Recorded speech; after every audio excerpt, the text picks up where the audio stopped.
Hey folks, well, we're getting into it. Getting into that second season against Tampa Bay.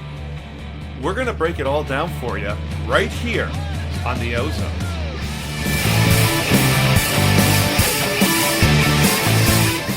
You're in the offensive zone, your place for Leafs hockey. Hey folks, welcome back to the OZone. That's Coach. That's Katie, and I'm the Devo. We're going to talk all things playoffs Leafs for you right here. Gentlemen, we've got what you might say a clash for the ages.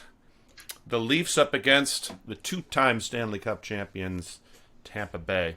It's going to be a tough series. Leafs have home ice advantage. We know about the matchups. We know a lot of the storylines. What we don't know is how it's all going to work itself out. Katie, what do the Leafs actually have to do in order to have success in this series? Well, there's no one needs their crystal ball to know. You have to win the special teams battle. You know, we talked about it before. Tampa Bay are great at it, especially in the playoffs. So they have to win that battle. I would say Campbell needs to hold his own against Vasilevsky. It is a tall order to say you got to outperform him, but you just have to hang in there and then hope that the team helps you there. And then some of the little things that I talked about before. Guys like Marner and Nylander, they have to be more direct to the net. The in-season delays and drop passes and cross seam stuff. It's not around in the playoffs at all. So it usually just turns into like turnovers and trips back into your own end. So I want to see Marner especially be really direct towards the net. I want to see more pucks that way, more bodies slide towards Vasilevsky, making it tough. I think we need to do the little things right. Obviously, get the puck out of your own end. I'd love to see the wingers. As I was saying, I'm not keen on the wingers getting too deep. I want to see them up a little higher on their points, not leaving too early. And then I would say they're kind of probably two guys that will be under the radar, but really, really important that Camp is good in his own end. He's got to win the face-off battle in his own end, and he needs to be, that line needs to get that puck out. If they can do that, they will be used a lot, and it will be a huge arrow in the quiver for Keith to be able to put them out there all the time in their own end, those own end draws. I think that'll be key.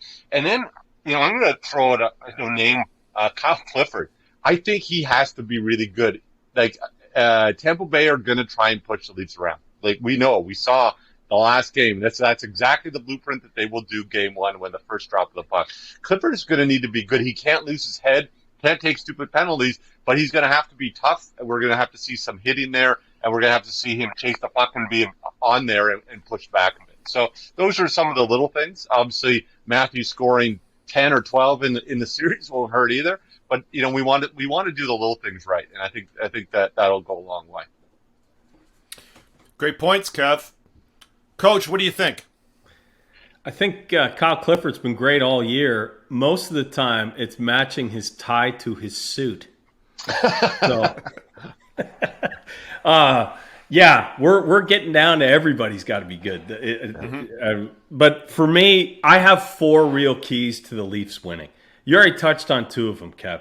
We got to win the special teams battle. That's killed us in previous first-round exits. Columbus, Montreal, especially Boston, right? So now we do have the edge, and their penalty killing is just so this year. They've lost a lot of depth because of the salary cap, and it's kind of hurt them in the penalty kill. So for us, our power play, we have to get away from what we've been doing last 2 weeks of the season, which is feeding Matthews so he could get 60, right? Yeah. Everyone has to shoot. Everybody has to be dangerous on that first unit.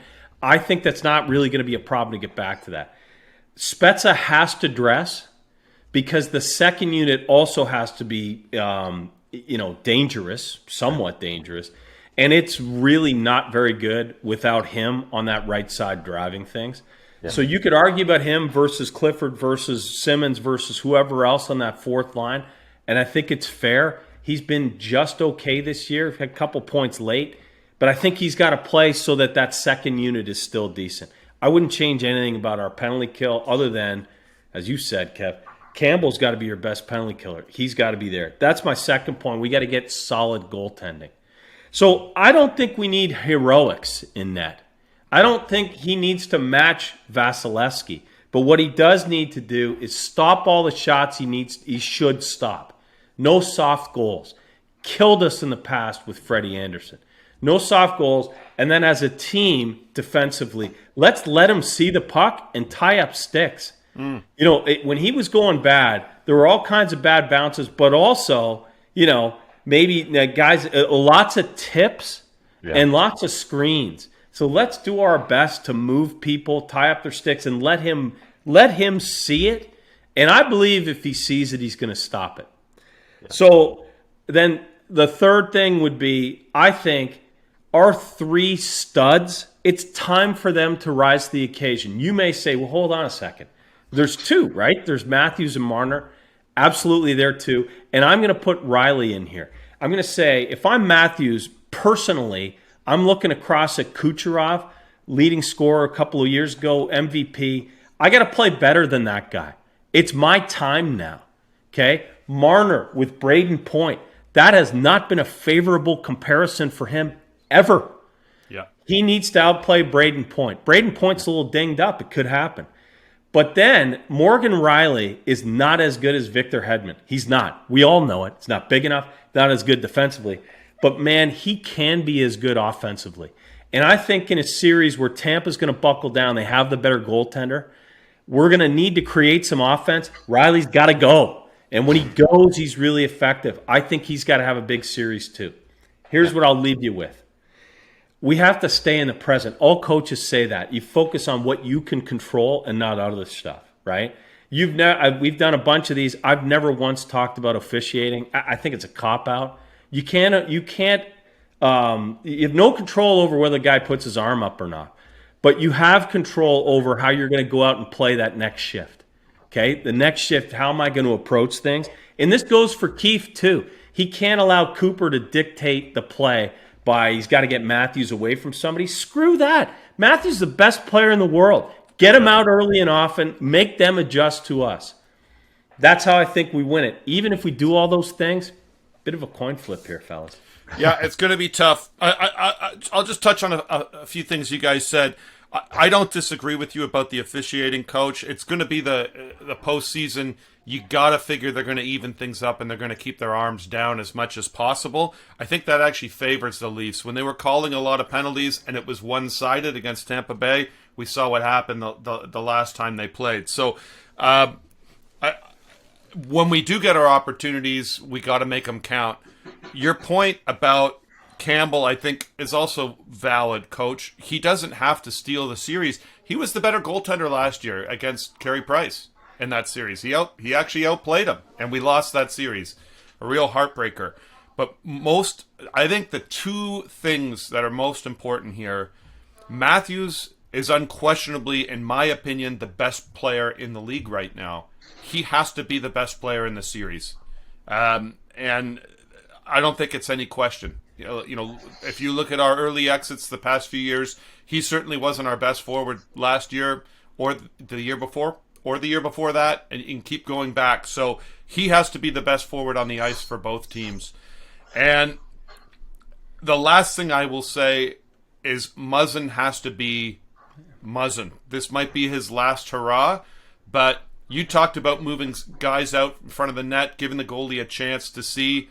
He's kind of the best guy we've got at that. So we need Muzzin to do what Muzzin can or used to be able to do.